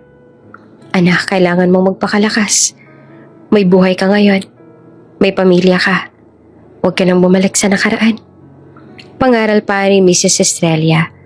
Ngunit sa tono nito, halatang may takot, hindi lamang pag-aalala. Tumayo si Nolan, niyapos ang ulo niya sa kamay. Hindi ko kayang bitawan, Ma. Kailangan kong malaman ang totoo. Kung buhay siya at may anak, hindi ko pwedeng i-turn ang bako. Lumipas ang hapon, ang ulan ay bumagsak sa labas. Sumasalamin sa kalungkutan ng lalaki. Habang naglalakad sa kalsada pa uwi, parang naramdaman niya na may kulang sa mundo niya. Isang piraso ng puso na matagal nang nawala. Huminto siya sa isang basang kalsada. Umupo sa kalsada. Basang-basa ng damit. Lumuhod siya. Hawak ang folder na may lumang records ang bata. Hawak din ang alaala na Elara. Hindi ko kayang mawala ka ulit, Elara. At hindi ko kayang mawala ang anak mo. Bulong niya. Luha at tubig ang mga mata. Ang ulan ay nagpatuloy sa pagpatak, tila nakikiramay sa kanyang lungkot. Para bang bawat patak ng ulan ay luha niya rin. Luha ng panghihinayang. Luha ng pagmamahal. Luha ng pananabik sa pag-asa. At doon sa gitna ng basang kalsada, napaiyak si Nola ng buo. Hindi bilang CEO, hindi bilang asawa, kundi bilang isang ama at isang taong muling bumuhay sa alaala ng pag-ibig. Sa tabi ng kalsada napadaan ang isang puting van. Sa loob ay may babaeng nakasilip sa bintana. May hawak na batang lalaki. Kahit sandali lang silang nagkatinginan, sapat na iyon para maramdaman ni Nolan na hindi siya nag-iisa sa paghahanap ng katotohanan. Tahimik ang maliit na inuupahan. Ang hangin sa labas ay malamig at ramdam ang bigat ng bawat segundo. Biglang pumasok ang ina ni Nolan. Mrs. Estrella, kasama si Bianca, kapatid ni Nolan, Nakatayo sila sa sala, elegante, maayos at halatang may intensyon. Elara, panimula ng kanyang ina, malamig ang tono. Tumanggi ka or mawawala ka ulit? This time, forever. Nakatitig si Elara, mahigpit na niyakap ang anak niya sa braso. Ang maliit na katawan ni Liam ay kumakapit sa kanyang leeg. Param alam ang bigat ng sitwasyon. Si Bianca ay nakapako ang mga mata, halatang galit at mayabang. Ano na lang kaya sasabihin ni Nolan pag nalaman niya tinanggap mo ang pera namin noon? Aba, Elara, nakakalungkot isipin. Dagdag niya, may halong pananakot sa tono. Huminga ng malalim si Elara, nanginginig ang boses. Hindi ko naman ginawa yun para sa sarili ko. Ginawa ko lang to para sa buhay ng nanay ko. Sagot niya na halos umiiyak. Ngunit ramdam niya ang guilt trip. Ang presensya ng ina at ng kapatid ng asawa niya ay parang hangin na nagtutulak sa kanya sa gilid ng takot. Lumapit si Bianca. Halatang gustong takutin siya. Makinig ka sa amin. Isa ka lang pagkakataon. Tumanggi ka sa lahat ng relasyon sa pamilya namin. O mawawala ka ulit. Tapos na ang lahat, Elara. Ngunit sa mata ni Elara may apoy ng determinasyon. Hindi siya titigil sa proteksyon ng bata. Alam mo, Elara, patuloy ni Bianca, medyo matapang at may halong pananakot. Alam namin ang sekreto mo noon. Ang pera na tinanggap mo para sa buhay ng nanay mo. Hindi mo pwedeng itago sa amin magpakailanman. Mag-isip ka. Ano na lang kung malaman ni Nolan? Tahimik si Elara. Pumikit siya saglit. Pinipilit pigilan ng luha. Pero sa puso niya, malinaw ang desisyon. Hindi niya pwedeng iwan ang anak niya at hindi niya pwedeng iwan ang sarili niya. Tumayo siya, dahan-dahan. Pinapakita ang lakas kahit nanginginig ang katawan. Huminga siya ng malalim. Humarap sa dalawang babae na tila pinarurusahan siya sa bawat kilos niya. Hindi ko siya iiwan. Mahina pero matatag niyang sagot. Ang anak ko ang buhay ko. At kahit anong pilit yung takutin ako, hindi ko siya papabayaan. Napatingin si Mrs. Estrella sa anak na Elara. Halatang naiinis at naguguluhan sa lakas ng loob ng babae. Alam mo, Elara, hindi mo pwedeng sirain ang lahat ng ginawa namin para sa kumpanya at pamilya mo. Sabi ng ina, ngunit si Elara buong puso niyakap ang bata. Napangiti at nanginginig sabay bulong. Ayoko mawala si Nolan. Tahimik ang lahat. Ang lamig sa paligid, ang malakas na tibok ng puso ni Elara at ang maliit na bata na mahigpit na kumakapit sa kanyang leeg. Ang guilt trip na ipinapakita ni na Mrs. Estrella at Bianca ay tumama. Pero hindi nito mababago ang desisyon ni Elara. Hindi niya naiintindihan. Bulong niya na halos para lang sa sarili. Hindi siya numero lang sa laro niya. Hindi siya bagay na pwede niyong manipulahin. Siya ang dahilan kung bakit nandito pa ako. Siya ang dahilan kung bakit hindi ako titigil. Si Bianca ay napatingin sa kanya. Halatang naguguluhan sa determinasyon ni Elara. Si Mrs. Estrella naman, pinipilit ipakita ang kapangyarihan ng pamilya. Ngunit sa likod ng titig, halatang may pag-aalala din. Ang bata, si Liam, ay nakatingin sa paligid. Hindi nauunawaan ang bigat ng tensyon sa pagitan ng mga matatanda. Ngunit ramdam niya ang pagmamahal ng ina sa bawat galaw. Si Elara naman nanginginig sa emosyon. Pinipilit ipakita ang tapang. Pinisil ang maliit na kamay ni Liam. Niyakap siya ng mahigpit at tinawakan ng buong puso. Hindi kita iiwan. Hindi. Kahit anong pilit yung gawin. Ayoko mawala ka. Bulong niya na mata ay puno ng luha. Tahimik ang silid. Tila bawat salitang binibitawan ni Elara ay pumapalo sa mga puso ng dalawang babae sa harap niya. Si Bianca, bagamat galit, nakaramdam ng kakaibang pakiramdam. Isang halo ng respeto at pagkabigla sa tibay na Elara. Si Mrs. Estrella nakatingin sa anak na Elara. Parang hindi siya makapaniwala na may babae na handang harapin ang lahat para sa bata. Nakatayo si Elara, nanginginig habang niyakap ang anak. Basang-basa sa luha. Ayoko na mawala siya. Bulong niya, sabay hawak sa maliit na katawan ni Liam. Sa labas, ang ulan ay patuloy na bumagsak. Tila nakikiramay sa bawat luha at pangako ng isang ina. Sa mga mata ni Nolan, kung naroon siya, makikita niya na ang lahat ng laban at emosyon sa loob ng maliit na inuupahan na ito. Magsisimula ng bagong kabanata sa kanilang buhay. Hindi matakasan ni Nolan ang pakiramdam ng kanyang puso. Ang mga lumang alaala, ang pag-aalala sa anak na Elara, at ang kutob na buhay pa ang kanyang asawa. Lahat ay sabay-sabay na bumabalik sa kanya. Pagkatapos ng ilang araw ng paghahanap at pagtawag sa lahat ng connections ni Ella Ramirez, natuntun niya ang maliit na inuupahan sa isang maliit na kalsada sa Santa Lucia. Maliit lang ang bahay, simpleng bakod, may kalat na mga laruan sa harap. Ang aura, ordinaryo, tahimik, halos nakatago sa mata ng mga tao. Tumayo siya sa tapat ng gate, huminga ng malalim. Okay, Nolan, calm ka lang. Huwag mong gawin na baka matakot mo siya. Pinisil niya ang folder na hawak niya. Hawak din ang kanyang puso. Dahan-dahan siyang kumatok sa pinto. Nakabukas man, nakita niya ang babae. Nakaupo sa sahig ng may sala. May maliit na tasa ng gatas sa tabi. Tahimik siya, nakayuko. May nakatabing malambot na kumot sa paa. Ngunit nang itaas niyang tingin, bumangon ang mundo ni Nolan. Elara? Tanong niya na halos pabulong. Ang babae ay napatingin, nanginginig, at napasigaw ng mahinahon. Sorry sir, mali ho kayo, hindi ho ako yun. Ngunit ramdam ni Nolan sa boses, sa titig, sa paraan ng pagkilos. May kilabot sa kanyang puso. Parang nakikita niya ang nakaraan. Tinayo niya ang sarili. Hindi ako nagkakamali. Ikaw ang nakita ko sa ospital. Pareho ka ni Elara. Sir, please, hindi po ako yun. Sabi ng babae at halos umiyak na. Pinisil niya ang kanyang kamay sa dibdib. Tila pinipigilan ang kanyang emosyon. Napalapit siya at dahan-dahan lang. Hindi gustong ma-stress o matakot ang babae. Tama ka.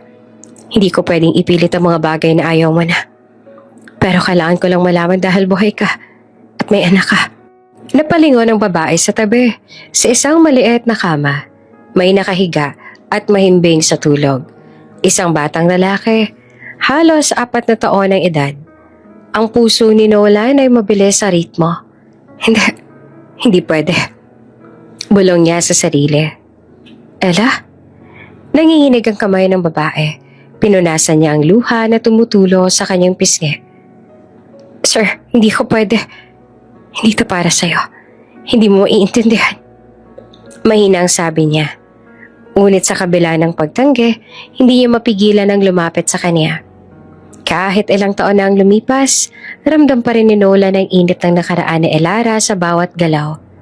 Kahit hindi siya pinapangalanan, kahit nakatago sa ibang pangalan, Ella Ramirez, ramdam pa rin niya na ito ang babae na minahal niya. Tumigil siya sa paglapit, tumingin sa bata. Ang maliit na kamay ay kumakapit sa kumot. Tumayo si Nolan ng maingat. Alam kong hindi ako karapat-dapat sa'yo. Pero kailangan kong malaman kung totoo. Yung nakaraan. At kung ikaw ay okay. At ang iyong anak mo. Kung safe ba siya? Tumahimik ang babae at huminga ng malalim. Sir, please. Basta huwag mong guguluhin ang bata. Hindi ko pwedeng ipakita ang sarili ko. Ang kanyang boses ay parang basang papel. Malambot, nanginginig at puno ng takot. Nakita ni Nolan ang kalungkutan sa kanyang mga mata. Isang babaeng pinilit mawala sa mundo para protektahan ang sarili niyang anak. At sa unang pagkakataon, naintindihan niya ang sakit, ang takot, at ang pagpili ng babae na manatiling lihim. Tahimik silang nagkatinginan ng ilang minuto. Bawat salita ay sobra. Bawat paghinga ay mabigat sa hangin. Hindi niya alam kung paano sisimula ng pag-aayos ng lahat. Pero isang bagay ang malinaw. Hindi niya pwedeng pabayaan ang anak na Elara. At bigla isang tunog ang pumutok sa katahimikan. Ma! Ang bata, ang maliit na lalaki, tumayo sa kama at tumakbo patungo sa babae. Halatang excited at masaya sa kanyang presensya. Ang babae napalingon, napangiti at napahawak sa bata. Ngunit sa mata niya, may halong takot at pag-aatubili. Nakita ni Nolan ang eksena at huminto sa paghinga. Tulad ng isang panaginip, nakita niya ang babae, si Elara. Buhay at may anak sa isang maliit na inuupahan. Nakatago pero tunay. Tahimik siya, nakatingin, hindi makapagsalita. Ang mundo niya ay lumipas sa isang segundo. Ang sakit, ang lungkot, ang pangungulila, at ang pag-asa. Lahat ay sumanib sa isang eksena. Nakatayo si Nolan sa doorway, basang-basa sa ulan at takot. At tanaw ang batang tumatawag ng Ma.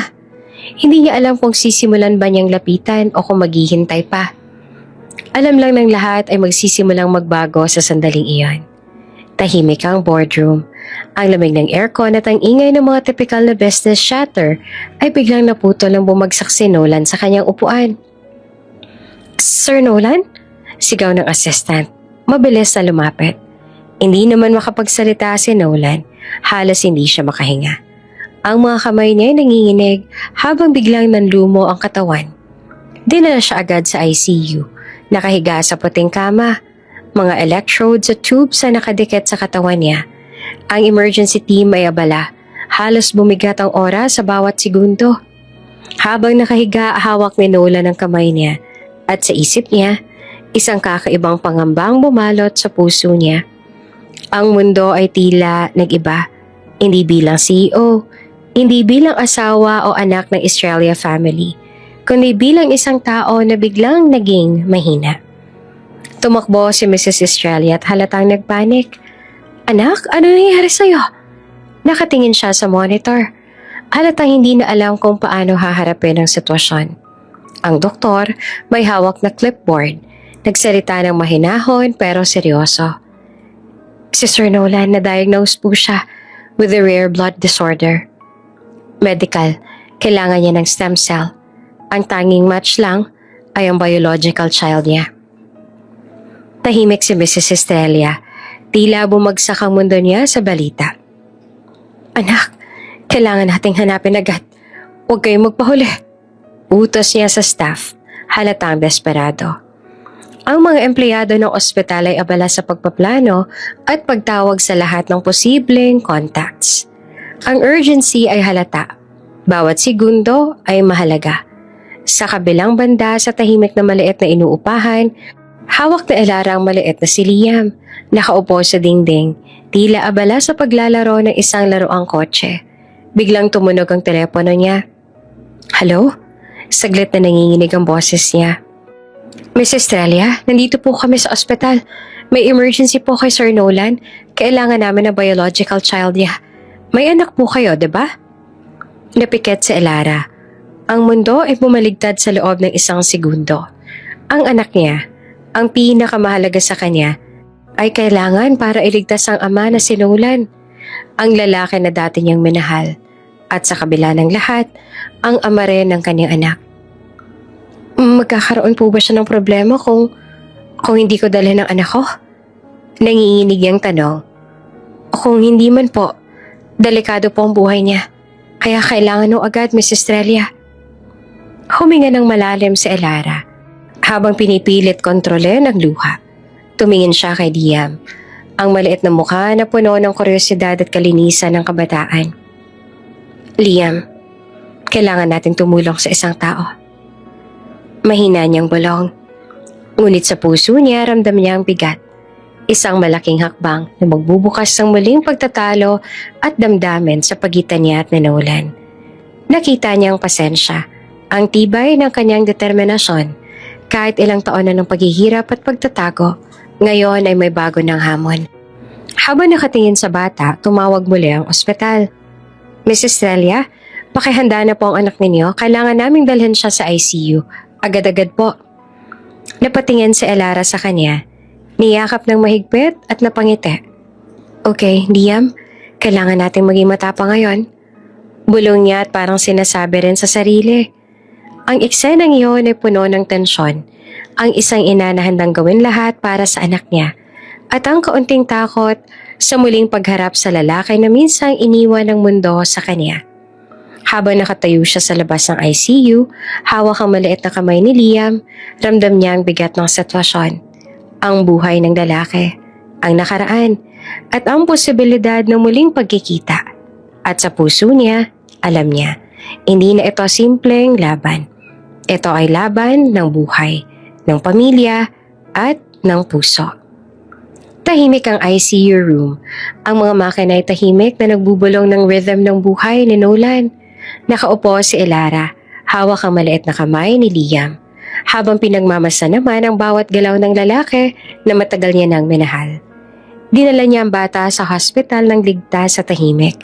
Walang ibang nakakaalam maliban sa mga doktor na tumulong sa emergency. DNA test po, gusto namin gawin agad. Sagot ni Elara sa nurse na mahina ang boses, nanginginig ang puso. Secretly lang po, kailangan mabilis.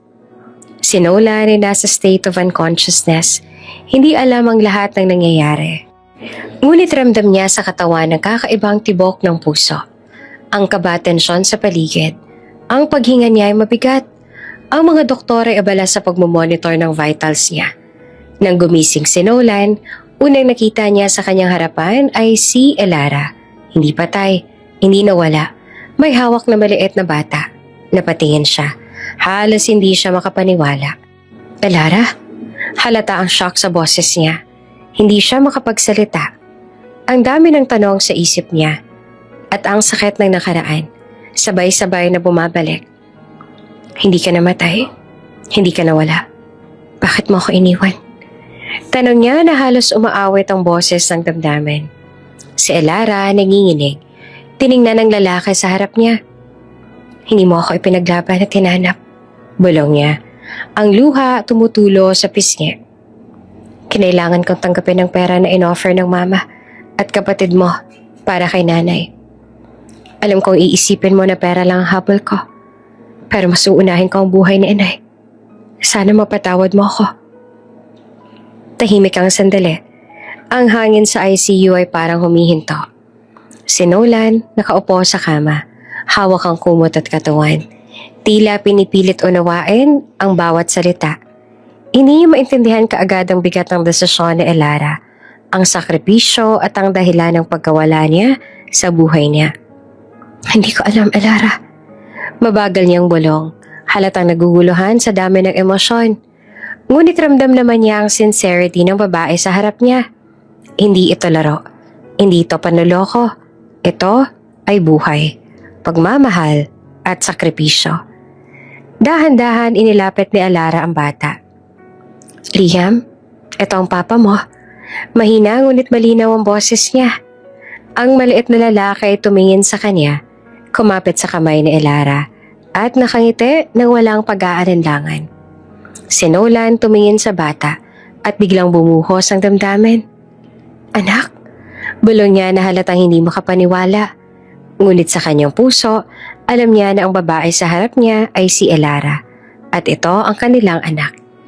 Tahimik na tumayo ang nurse, dala ang DNA result sa kamay niya. Elara? Sir Nolan? Mahinang simula. Lumabas na po ang resulta. Nang marinig ni Elara hawak ang kamay ni Liam, tila pinipilit pigilan ng luha. Ano? Tanong niya at halatang nanginginig. Binigay ng nurse ang papel kay Nolan. Binasa niya ng dahan-dahan. Ang mga mata niya ay bumilis ang pagtingin. 99.9% match. Mahinang sambit niya. Halos hindi siya makapaniwala. Napahinto naman si Elara at nakatingin sa kanya. Hindi niya alam kung tatawa ba siya, iiyak, o yumuko na lang sa emosyon. Sa loob ng ilang segundo ay napuno ang ICU ng katahimikan. Ngunit puno rin ang damdamin, pag-asa, takot at isang bagong simula. Si Nolan tumingin kay Elara, napalapit ng dahan-dahan. Hindi ka namatay, hindi ka nawala. At ngayon, andun ka pa rin sa harap ko. Bulong niya na halos parang panaginip. Nakita niya ang katotohanan. Si Elara, buhay at handang ipaglaban ang anak niya, ang pamilya at ang sarili. Si Elara nanginginig, napangiti. Hindi ko nahahayaan ang anak ko at sarili ko na mawala ang muli. Bulong niya, hawak ang kamay ni Liam. Ang DNA test ay nakumpirma, 99.9% match. Tahimik ang ICU, ngunit sa puso ni Nolan may matinding sigaw ng damdamin. Ang nakaraan ay biglang bumalik. Ang lahat ng sakit, galit, at pangungulila ay sabay-sabay na naghalo. At sa isip niya, ngayon, walang atrasan. Tahimik ang ICU at tanging huni ng mga makina at mabigat na hininga ni Nolan ang naririnig. Biglang tumawa si Nolan. Mahina sa simula, pagkatapos ay hindi niya napigilan. Tumawa siya ng masaya. Wala akong sakit, bulong niya. Halatang nanginginig ang katawan sa halong tawa at luha. Kailangan ko lang gawin to para malaman ang totoo at mapilit kitang lumapit sa akin. Elara, alam kong hindi mo pa rin ako kayang pabayaan. Niyakap niya si Liam, ang kanilang anak, at ramdam ng bata ang init at pagmamahal ng ama. Magbabago na ang lahat. Sambit niya at halatang may bagong determinasyon sa tinig. Si Elara nanginginig at napapikit. Pinisil ang kamay ng anak habang pinagmamasa ng ama sa harapan nila. Paano na si Carla? Tanong niya. Halatang nag-aalala at may halong galit at pagkalito. Tumigil si Nolan sa pagtawa, huminga ng malalim at tumingin sa kanya ng diretso sa mata. Hindi ka patay. Void ang kasal namin dahil buhay ka. Sagot niya na mabagal ngunit matatag. Pinakasalan ko siya dahil gusto ni Mommy. Alam kong ikaw lang ang minahal ko simulat sa pool at wala na akong mamahalin na iba kundi ikaw lang. At ngayong buhay ka, hindi ko hahayaan na mawala ka na. Kayo sa akin muli. Tahimik si Elara. Alatang hindi makapaniwala sa narinig. Ang damdamin niya ay magkahalo. Pagkagulat, takot at muling pag-asa. Ang lalaki sa harap niya na minsang iniwan ng mundo, ngayon ay nakatayo sa kabila ng lahat, handang ipaglaban ng pamilya. Si Liam, nagulat naman sa biglang emosyon, tumingin sa dalawa, ngunit ramdam ang init ng pagmamahal ng parehong magulang. Niyakap niya si Elara, halatang ramdam niya ang tibay ng yakap ng ina at ang presensya ng ama. Si Nola napatingin sa anak at kay Elara, napangiti kahit na umiiyak. Hindi ko nahahayaan na mawala kayo sa akin. Kayo ang pamilya ko. At simula ngayon, hindi na tayo maghihiwalay. Bulong niya na puno ng emosyon at determinasyon. Biglang pumasok sa ICU sina Bianca at Mrs. Estrella. Halatang gulat na gulat sa eksena sa harap nila. Ano to? Sigaw ni Bianca na halos hindi siya makapaniwala. Si Mrs. Estrella natigilan. Tila huminto ang mundo sa harap niya. Nakatingin sila sa tatlong magkayakap. Si Elara, Nolan at Liam. Parang eksena sa pelikula na hindi nila inaasahan. Nang makitang buo ang pamilya sa harap nila, si Nolan ay tumayo ng bahagya. Pinipilit ipakita ang lakas at tiwala. Elara, Liam at ako, magbabago ang lahat. Sabi niya na halatang matatag. Si Elara huminga ng malalim at tiniyak ang sarili. Hindi niya hahayaang masira ang bagong simula ng kanilang pamilya. Tahimik ang silid, puno ng tensyon at damdamin. Si Nolan umiiyak at nakangiti, hawak ang anak. Si Elara naman nanginginig ngunit buo ang puso sa proteksyon ng pamilya. Sa labas, ang mga mata ni Bianca at Mrs. Estrella ay punong-puno ng gulat, galit at pagkabigla. Ang eksena na inakala nilang makokontrol, ngayon ay nasa kamay na ng tatlong magkayakap. Tahimik ang malaking sala sa mansyon ng Estrella family. Nakaupo si Nolan sa harap ng kanyang ina at kapatid na si Bianca. Ramdam ang bigat ng damdamin niya. Galit, pagkabigla at pasensya na halos naubos na. Huminga siya ng malalim bago magsalita. Alam ko na ginawa ninyo. Panimula niya. Mahigpit ang tingin sa ina ni Bianca. Ang pagbibigay ng pera. Masyado niyong ginamit ang kapalaran.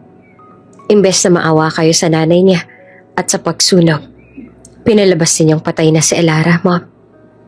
Tahimik ang lahat. Ang mga mata ni Mrs. Estrella ay punong-puno ng guilt. Si Bianca, nanginginig ang mga kamay. Halos hindi siya makapaniwala sa sinabi ng kuya. Hindi ko kayo ipapakulong, dagdag ni Nolan. Mabagal ang boses ngunit malinaw. Pamilya ko pa rin kayo. Pero ang ginawa ninyo, hindi ko makakalimutan. Si Mrs. Estrella ay biglang lumuhod sa harap ng anak. Anak, patawad. Patawarin mo ang lahat ng pagkukulang ko. Ginawa ko lang naman yun dahil inisip ko na para sa kapakanan ng kumpanya. Pero mali pala ako. Ang mga luha niya ay tumulo sa pisngi. Ang pride na matagal niyang pinilit itago ay bumagsak sa harap ng anak. Si Bianca naman, napailing at biglang bumagsak sa sahig. Umiiyak ng malakas. Kuya, please, paano ng kumpanya? Alam mong ginawa lang namin yan para maging okay ulit ang kumpanya dahil nalulugi na. Halatang pinaghalong takot at guilt ang emosyon niya. Takot sa galit ng kuya. Guilt sa ginawa nila kay Elara at pag-aalala sa negosyo. Tahimik na tumingin si Nolan sa kanya. Ramdam ang bigat ng sitwasyon. Pamilya na minahal niya, ngunit pinilit gumawa ng mali. Hindi na tayo pwedeng bumalik sa nakaraan, sambit niya. Mahigpit ang tingin sa ina at kapatid. Ang lahat ng aksyon ninyo may epekto sa buhay ng ibang tao. Sa buhay ko. Si Mrs. Estrella ay tumayo, nanginginig at niyakap si Nolan. Anak, sana maintindihan mo. Hindi kami masama.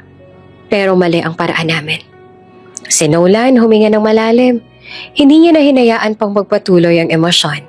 Si Bianca umiiyak sa sahig. Napapatingin kay Nolan. Halatang naghahanap ng kahit isang pag-asa. Kuya, please. Mahina ang boses at halos napuwing sa takot. Ngunit si Nolan, matatag ang postura at malinaw ang desisyon. Ang nakaraan ay nakaraan na, sambit niya. Hindi ko na babalikan. Tapusin na natin to. Tahimik ang silid. Ang mga mata ng ina at kapatid ay punong-puno ng gulat at takot sa bigat ng mga salita. Hindi sila sigurado kung may puwang pa sa puso ng anak para sa kanila. Si Nolan humihinga ng malalim at tumingin sa bintana. Ramdam ang hangin ng bagong simula. Isang simula na hindi na nakabase sa galit. Hindi na sa pera, kundi sa pagpili ng tama at sa pamilya na tunay niyang pinoprotektahan. Ang nakaraan ay nagtapos. Ang pamilya nagulat, umiiyak at nakatitig sa kanya. Si Nolan ay matatag, buo ang puso at malinaw ang isip. Tapos na ang lahat. Ang bagong kabanata para sa pamilya at kay Elara at Liam ay magsisimula na ngayon. Tahimik ang boardroom. Ang mga mata ng board members ay nakatingin kay Nolan. Halatang nag-aabang ng desisyon ng batang CEO na matagal na lang sinusundan. Sir Nolan, handa na pong report ng kumpanya? Mahinang sabi ng assistant. Ngunit si Nolan nakatayo sa gitna ng silid. Matagal na nakatingin sa bintana. Pinagmamasa ng lungsod na dati niyang pinamumunuan. Huminga siya ng malalim bago nagsalita. Everyone, I resign. Effective immediately. Tahimik ang silid. Ang mga mata ay nagulat. Halatang hindi makapaniwala sa sinabi ng leader na matagal na lang sinusunod. I'm choosing my family. Dagdag niya ng malinaw at matatag. Hindi pera, hindi posesyon, kundi ang pamilya na tunay na mahal ako. At ang buhay na gusto kong buuin kasama sila. Tahimik na lumabas si Nolan sa boardroom. Ang bawat takbang niya ay may bigat. Pero ramdam ng bawat isa ang katatagan at determinasyon niya. Iniwan niya ang mansyon, ang pera, at maging ang pangalan na matagal niyang pinangarap. Sa kabilang silid, naghihintay naman si Carla, ang dati niyang kasunduan sa kasal. Nolan, bulong niya, halatang may halong takot at pasasalamat. Napangiti si Nolan, hindi dahil sa pagmamahal, kundi dahil sa respeto. Carla, gusto ko lang magpasalamat. Sabi niya habang tumitingin sa mata ng babae. Alam ko, simula pa lang. Kasunduan lang pagpapakasal natin. Pero sa kabila ng lahat, nirespeto mo pa rin ako. At yon ang pinahahalagahan ko. Napangiti si Carla. Halatang may halong lungkot at ginhawa. Salamat rin, Nolan. Kahit papaano, kahit ganon, alam kong may respeto ka rin sa akin. Alam ko naman na hindi mo talaga ako mamahalin pareho ng pagmamahal mo kay Elara. Tahimik silang nag-usap. Halatang may bigat ng nakaraan ngunit may respeto na namamagitan sa kanila. Walang pagmamahalan na nabuo, pero may mutual respect. Isang bagay na hindi kayang baguhin ng pera o posisyon. Sa labas ng mansyon, nakatayo si Elara, hawak ang kamay ni Liam. Tumingin siya sa malalaking pintuan. Si Nola nakatayo, nakatingin sa kanila. Hindi siya sigurado kung magiging okay ulit ang lahat sa kanila ni Nolan. Ang lahat ng nakaraan, sakit at lihim ay dumating sa puntong ito. Ang puso niya ay mabilis na tumibok. Ramdam niya ang init ng kamay ni Liam sa kanya. Ang presensya ng lalaki sa harap nila at ang bigat ng desisyon na kailangan niyang gawin. Tahimik si Nolan. Pinagmamasa ng inaasahang pamilya na muling mabuo. Ngunit alam niya na hindi pa tapos ang lahat. Ang tiwala at pagmamahalan ay kailangang muling patatagin. Si Elara huminga ng malalim at pinisil ang kamay ng anak. Liam, kailangan natin maging matapang. Bulong niya habang pinagmamasan si Nolan. Ang bawat hakbang, bawat desisyon ay may bigat, pero ramdam niya ang pag-asa. Si Nolan ay nakatayo sa harap nila. Matatag, hawak ang bagong simula. Si Elara ay nasa labas, hawak ang kamay ni Liam. Nakatingin sa harap ng malaking pinto ng mansyon. Ang puso niya ay mabilis ang pagtibok. Hindi niya alam kung handa na ba siya pero ramdam niya ang bagong simula sa harap niya. Biglang mayabag sa likod niya. Ang bawat takbang ay matatag.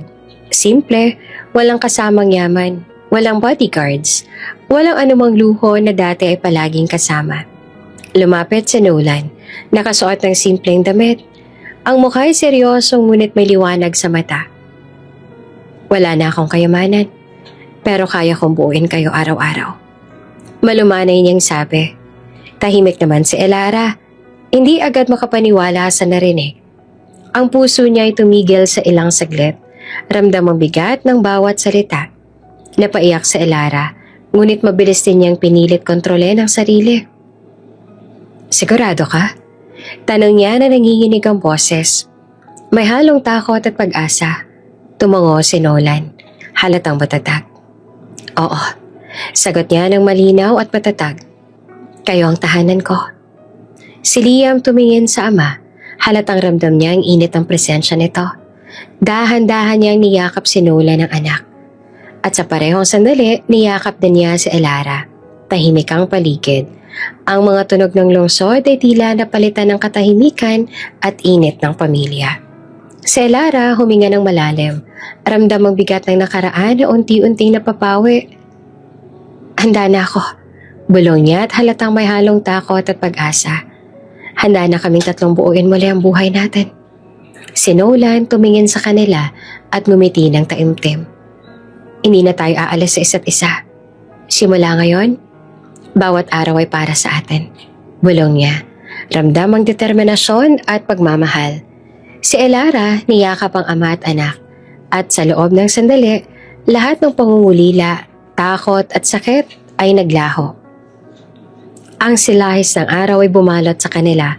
Tila binabate ang bagong simula ng pamilya. Tahimik sila habang naglalakad palayo sa mansyon. Hindi kailangan ng yaman, titulo o kasikatan. Ang tanging mahalaga lang ay ang pagkakaroon ng isa't isa. Si Liam ay tumakbo sa pagitan nila. Halatang masaya at ligtas. Papa, Mama, masaya ako. Bulong ng bata. Halatang ramdam ang ligaya sa bawat hakbang. Si Elara tumingin kay Nolan at ngumiti. Punong-puno ng pasasalamat at pagmamahal. Salamat sa lahat. Bulong niya. Halatang naiiyak pa rin, ngunit masaya. Tahimik ang paligid ng maliit na lang bahay. Hindi kasing laki ng mansyon, hindi kasing marangya, pero ramdam ng init at puso sa bawat sulok. Ang mga pader ay simpleng pininturahan. May maliit na dekorasyon at may bakanting hardin kung saan pwede maglaro si Liam. Si Nolan nagwawalis ng bakuran, nakangiti habang pinagmamasa ng anak. Papa! Sigaw ni Liam na tumakbo patungo sa kanya. Dalang maliit na plastik na laruan sa kamay. Nakangiti si Nolan at niyakap ang bata. Ang galing mo anak, tingnan mo, maayos ang bakuran natin. Sabi niya na halatang masaya. Sa loob, si Elara ay nagluluto, abala sa paghahanda ng tanghalian. Tahimik siyang napangiti habang pinagmamasdan sina Nolan at Liam sa labas. Ang ganda ng buhay natin ngayon. Bulong niya sa sarili, halatang ramdam ang kapayapaan at ligaya. Pagkatapos magwalis, tumulong si Nolan sa kusina. Natuto siyang magluto, kahit simpleng ulam lang. Ramen, sinangag at itlog, ngunit para sa kanya bawat hakbang ay puno ng pagmamahal. Nakangiti si Elara habang ramdam niya ang dedikasyon ng lalaki. Ang sweet mo talaga, biro niya, ngunit halatang pagmamahal sa tono ng boses. Lumabas si Nolan kasama si Liam. Hawak ang maliit na basket ng prutas at tinapay. Halika anak, kain tayo sa labas, sabi niya habang pinagmamasdan ng paligid. Si Liam tumakbo sa kanilang dalawa, halatang masaya at ligtas sa bagong buhay na kanilang binuo. Papa, Mama, sigaw niya na halatang excited sa bawat hakbang. Sa isang malapit na kanto, nakatayo naman si Mrs. Estrella, tahimik na nagmamasid mula sa malayo. Hindi niya na kayang lumapit sa kanila, ngunit ramdam niya ang init at saya ng pamilya. Umiiyak siya ng tahimik, iniisip ang mga pagkukulang, galit at sakit na naganap noon. Bago umalis, iniwan niya ang sobre sa isang pader sa bakuran ng bahay nila Nolan. Lahat ng mana para kay Liam, simbolo ng paghingi ng pagpapatawad at bagong simula. Tahimik niyang iniwan ang lugar, habang pinagmamasdan sa malayo ang tatlong magkayakap, sina Elara, Nolan at Liam. Ramdam niya ang katahimikan at kapayapaan. Alam na ang pamilya ay buo at masaya. Si Nolan at Elara magkahawak ang kamay. Dahan-dahan naglalakad sa hardin. Bitbit si Liam sa kabilang kamay. Ang hangin ay mahinahon, puno ng aroma ng bulaklak at bagong simula. Ang saya talaga ng simpleng buhay na to. Bulong ni Elara. Nakangiti habang pinagmamasdan ng ama at anak. Nakangiti si Nolan, halatang ramdam ang kasiyahan at ginhawa sa puso.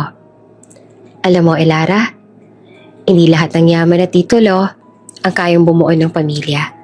Kailangan lang pagmamahal, tiwala at dedikasyon, sagot niya. Tahimik silang naglakad. Bawat hakbang ay may kasamang tawanan at halakhak mula kay Liam. Papa, Mama, tingnan niyo po ito, sigaw ng bata habang naglalaro si Liam. Natagpuan niya ang sobre sa sahig. Dahan-dahang binuksan ni Nolan at nakita ang laman. Lahat ng mana ng ina binigay na nakalaan kay Liam. Nagkatinginan sila ni Elara. Halatang nagulat, ngunit ramdam ang pag-ibig at respeto. Tumango si Nolan at gumiti sa Elara. Isang ngiti ng pagpapatawad at bagong simula para sa kanilang pamilya. Si Nolan tumawa habang niyakap ang bata at si Elara hindi mapigilang umiti. Sa bawat sandali, ramdam nila ang init ng pamilya. Hindi na mahalaga ang nakaraan. Ang lahat ng sakit, galit at takot ay napalitan ng kapayapaan at pagmamahal. Nakatayo sila sa labas ng kanilang bahay. Magkahawak ang mga kamay ni Nolan at Elara. Bitbit si Liam. Ang araw ay dahan-dahang lulubog. Nag-iwan ng kulay ginto sa paligid. Parang binabati sila sa bagong simula. Tahimik silang naglakad. Walang yaman, walang titulo. Tanging pagmamahal at pamilya ang dala. Si Liam naman ay tumakbo sa kanila. Tumatawa at halatang ramdam ang seguridad at saya. Sa likod nila, ang sobre na iniwan ni Mrs. Estrella ay simbolo ng pagpapatawad. Hindi para sa kanila, kundi para sa apo. Isang panibagong simula na may respeto at pagmamahal. Hindi lahat ng nawawala ay patay na. Minsan, bumabalik para itama ang mundo.